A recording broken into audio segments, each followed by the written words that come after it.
Bonjour, Jean-Christian Rey. Bonjour, bonsoir. Merci beaucoup d'être sur le plateau de Bonsoir le Gard. À mes côtés, Thierry Allard, pour vous interroger. D'ailleurs, je vais lui donner tout de suite la parole. Il va vous poser la première question. Alors Jean-Christian Rey, bonsoir. Première question, quel est l'impact de la crise sanitaire sur l'agglo du Gard rhodanien ? Eh bien, un impact fort. On l'avait mesuré à la première partie. Le premier confinement, c'était un investissement à peu près d'1 million d'euros. Toutes dépenses confondues, c'est-à-dire les recettes qui ne sont pas rentrées et les dépenses qu'il a fallu faire en plus. Ça a continué. Bien sûr, le deuxième confinement a été plus léger, mais il a quand même fallu mobiliser les moyens.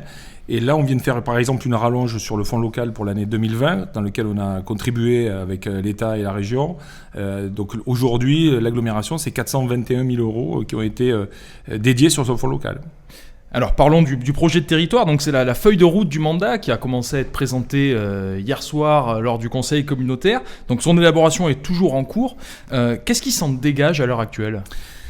Il s'en dégage plusieurs choses, mais déjà beaucoup de services. On demande beaucoup de services. La population, il y a 45 000 questionnaires qui sont partis, il y a beaucoup de réunions thématiques. On aurait aimé qu'elles soient davantage en présentiel. On en a fait un certain nombre en présentiel, mais pas que. On en a fait aussi en visio. Et ce qui se dégage beaucoup, c'est des services en plus pour les collectivités. Mais c'est ce qui arrive peut-être, les deux qui arrivent en tête, c'est l'environnement, avec beaucoup de soucis autour de l'eau et de la préservation de l'eau, et les mobilités, avec une grosse demande de raccorder les communes entre elles, ou de raccorder en tout cas les communes vers les villes-centres, vers l'hôpital, vers un certain nombre de services publics, vers le commerce, vers tout ce qu'on peut y trouver. Et entre les deux, je dirais entre l'environnement et les mobilités, c'est tout ce qui est autour du déplacement doux qui revient beaucoup, avec le vélo comme utilisation entre le travail et la maison, mais aussi le vélo en tant que plaisir pour aller promener le dimanche des voies vertes, etc. La promesse de ce projet de territoire, c'était la concertation avec l'ensemble des élus, avec l'ensemble des maires des différentes communes qui appartiennent à l'agglomération du Gard rhodanien. Est-ce que le pari est rempli ?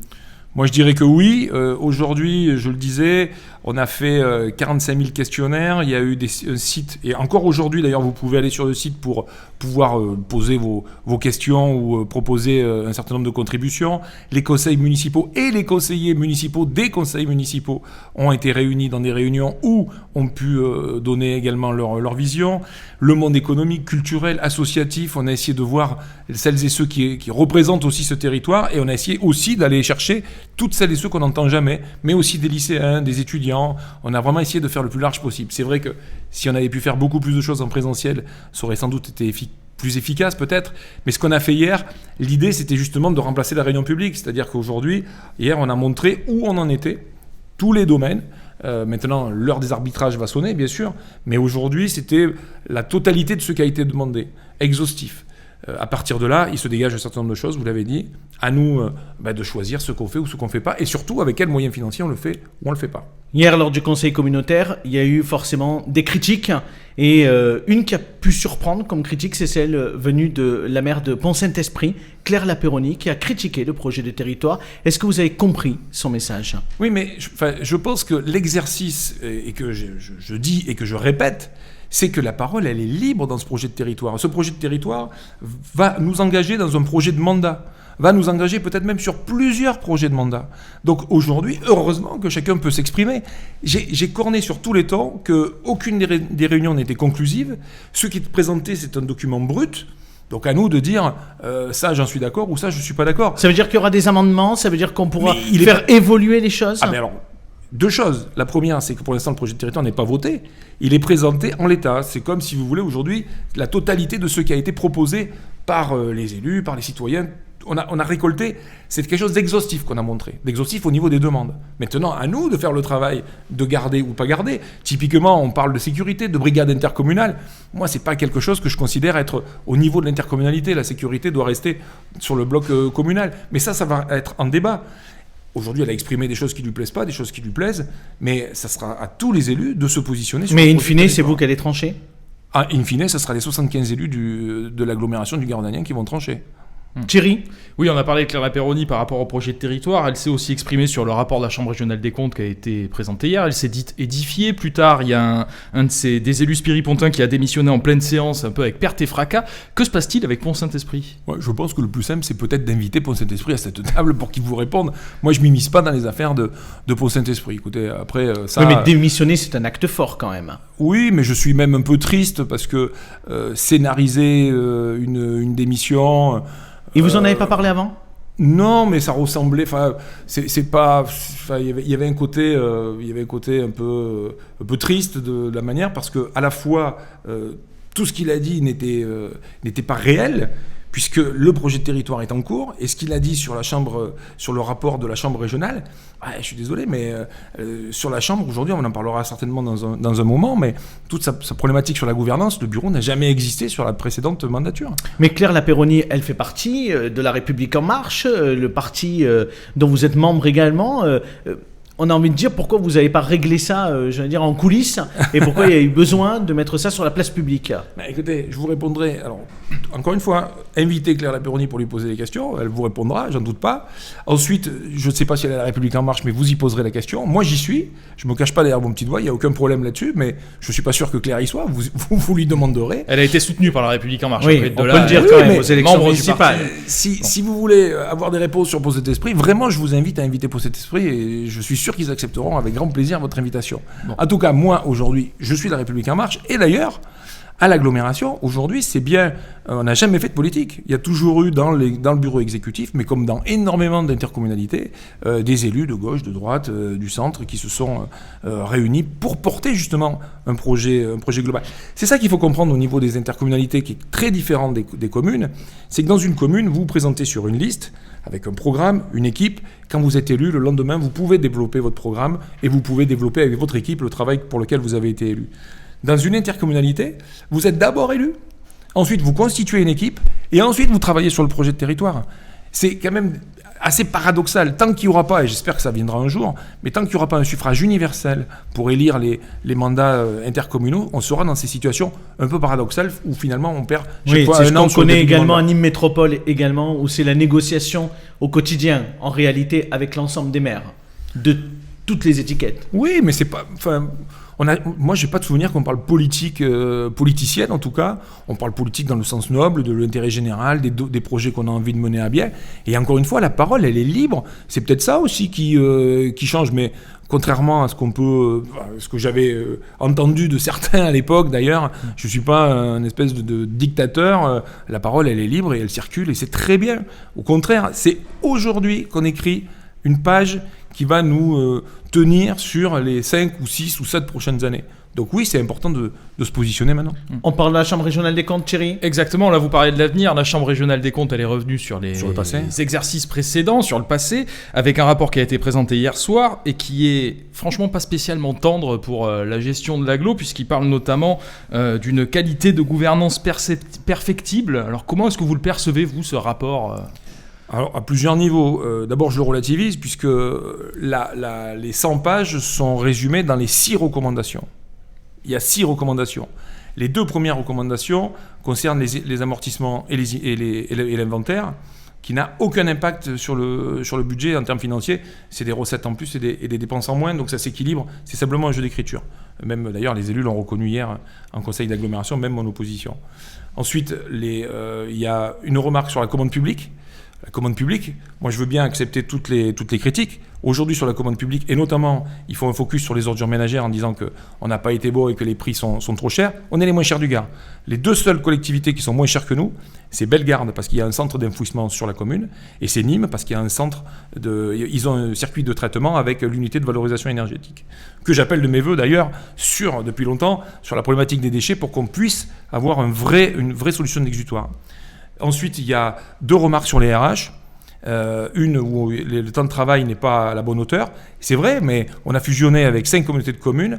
On a récupéré, sans qu'on nous demande notre avis, des compétences chaque année. La dernière, c'est l'eau et l'assainissement, avec des agents qui sont arrivés de syndicats ou d'autres collectivités avec leur propre fragmentation de congés ou de temps horaire.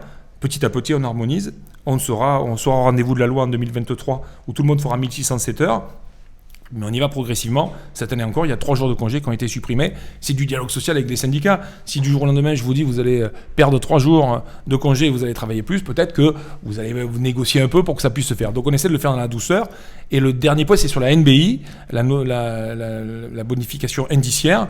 Il y avait 26 agents qui étaient concernés, il n'y en a plus que 3. Donc, parce que le rapport, en réalité, lui-même, c'est un rapport ancien, puisque le rapport, la première mouture de ce rapport est arrivée au mois de mars dernier, pendant le confinement. Après, il y a des allers-retours avec des temps de délai imprescriptibles qui font qu'on l'a que maintenant. Mais donc, nous, on avait déjà engagé un certain nombre de choses là-dessus. Donc, je le prends comme un conseil sur un certain nombre de choses qu'on a déjà mis en place sur la NBI, sur le temps de travail, sur la commande publique, parce qu'évidemment, et heureusement qu'on est toujours perfectible. Par contre, perfectible sur la gouvernance, je suis désolé, nous, alors, l'histoire du bureau qu'a soulevé d'autres élus, il n'y avait pas de bureau sur la dernière gouvernance. C'est la première fois qu'on en a fait un. Il n'y en avait pas. Donc on ne peut pas nous accuser de ne pas l'avoir réuni. Et ensuite, nous, on avait déjà mis en place la conférence des maires. Ce n'était pas une obligation. On l'avait fait. Le CODEV, le Conseil de développement, contrairement à ce qu'ils disent, ce n'est pas quelque chose d'obligatoire. Il faut regarder dans les textes. Mais c'est notre volonté. On est en train de le mettre en place avec le projet de territoire. Donc la gouvernance, moi, je trouve qu'elle était plutôt bien. Après, et sur la faible intégration communautaire, parce que c'est souligné également. Absolument. Alors là, je suis entièrement d'accord. Je le corne depuis des années.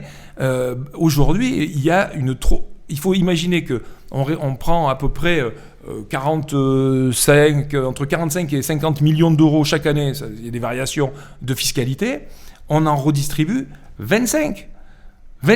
C'est-à-dire 70% sont redistribués aux communes. On ne fait que, entre guillemets, boîte aux lettres. On prend et on rend aux communes. Ouais. 70%. Mais il n'y a pas d'esprit communautaire. Mais forcément. Là, aujourd'hui, c'est tout l'enjeu de ce projet de territoire. Ouais. L'enjeu de ce projet de territoire, c'est de savoir, on se met autour de la table, on décide ce qu'on veut faire ensemble, vers quelle ligne on veut bâtir. Et je ne parle pas forcément d'investissement, je parle aussi de fonctionnement. Ce que nous ont demandé la population, c'est du service en plus, c'est de faire en sorte qu'il y ait de la mobilité, du transport, c'est de faire en sorte qu'il y ait de l'attractivité, du commerce de proximité dans les communes et dans les communes rurales, mais aussi une capacité pour se transporter. On en parlera peut-être tout à l'heure avec l'histoire de la réouverture de la rive droite qui est repoussée d'une année et qui est parfaitement scandaleux. Mais tous ces sujets-là, aujourd'hui, on nous en demande davantage. Donc, à nous, élus, de se dire... Ça, oui, on y va. Ça, non, on n'y va pas. Mais surtout, si on y va, avec quels moyens ? La collectivité, nous, aujourd'hui, l'impôt de l'intercommunalité, il est à 2,7%. Une maison moyenne à Bagnols de 100 mètres carrés, vous payez 50 € à peu près pour l'intercommunalité. C'est ça que ça représente. Donc, après, derrière les autres recettes, ce sont les AC, les fameuses attributions de compensation que perçoivent les communes, et aujourd'hui qui sont certainement à revoir. Donc là-dessus, il y a un gros travail de fond qui est en train de se faire, et moi je salue les maires qui sont en train de faire ce travail. Et il y a de la solidarité qui s'impose aussi, parce que tout le monde n'est pas sur le même seuil de pauvreté ou de richesse d'une commune à une autre, et tout le monde comprend bien qu'il y a des mécanismes à mettre en place. Mais aujourd'hui, si on prenait le projet de territoire de 2013, enfin de 2015, puisqu'il avait été voté en 2015, et qu'on n'y touche pas, on pourrait s'arrêter comme ça. Il n'y a rien à faire en termes financiers. Tout le monde a reconnu la bonne santé financière de la collectivité. Sur le projet du territoire, oui. Est-ce qu'il y aura une piscine communautaire ? Mais écoutez, ça qui était attendue, je crois, par le maire de Laudun. Enfin, lui, il en a déjà une qui est fermée pour diverses raisons. Mais là encore, aujourd'hui, ça fait partie des demandes, mais elles ne sont pas les seules. Ça sera les élus à trancher, savoir si aujourd'hui, ce qui tient la route, c'est qu'on s'occupe de la problématique nautique, ça c'est sûr. À quel degré, à quelle échelle ? Parce qu'il faut se poser la question. La piscine, pourquoi faire ? Est-ce qu'on prend une piscine pour apprendre à nager à tous les enfants du territoire ? Aujourd'hui, il y a d'autres types de mécanismes qu'une piscine couverte. Est-ce que par contre, on fait une piscine tourisme pour attirer du monde, du plaisir, du spa, tout ce que vous voulez, avec des toboggans, etc. Nous, aujourd'hui, on a plutôt parié sur un tourisme soleil-nature, où les gens, l'été, vont pas forcément à la piscine, en tout cas, les touristes qui viennent chez nous. Est-ce qu'on veut quelque chose qui soit entre les deux ? Est-ce qu'on veut quelque chose qui soit pour les clubs ? Est-ce qu'on veut quelque chose qui serve à des fosses pour faire de la plongée ? Tout ça, c'est la problématique nautique, c'est avec un grand N. Aujourd'hui, on va se décider pour savoir ce qu'on veut faire, mais une fois qu'on aura décidé ce qu'on veut faire, une piscine, un investissement d'une piscine, c'est autour de 10 millions d'euros. En fonctionnement, c'est entre 600 et 800 000 euros par an de déficit qu'il faudra trouver. Ce que vous êtes en train de nous dire, Jean-Christian Rey, c'est que vous imaginez que pour mener à bien tous ces projets, il va falloir augmenter les impôts et les taxes ? Pas du tout. Aujourd'hui, en l'état, Moi, ce que je souhaite, pour moi, la fiscalité, c'est vraiment le dernier des recours.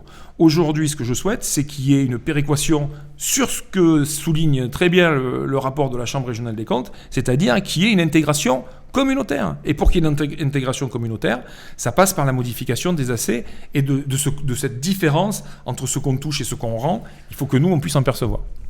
On dit un mot sur les échéances électorales pour terminer. Oui. Électorales. Bah oui, il y a des échéances qui approchent. Est-ce que vous comptez jouer un rôle pour La République En Marche au régional et au départemental ? J'ai toujours pris mes responsabilités dans toutes les élections. Je me suis jamais caché dans une élection. J'ai toujours soutenu un candidat ou une candidate ou des listes, etc. Je le ferai encore. À savoir si je serai candidat, je vous réponds que non. Contrairement à beaucoup, moi, le non-cumul, ce ne sont pas que des mots, ce sont des actes. Et je vous rappelle que quand, en cours de mandat, j'ai arrêté d'être maire de Bagnols-sur-Cèze pour me consacrer à 100%, et même à 200% d'ailleurs, à la présidence de l'agglomération. Et c'est pour ça que je n'irai pas à d'autres mandats. Merci beaucoup Jean-Christian Rey d'avoir répondu à nos questions.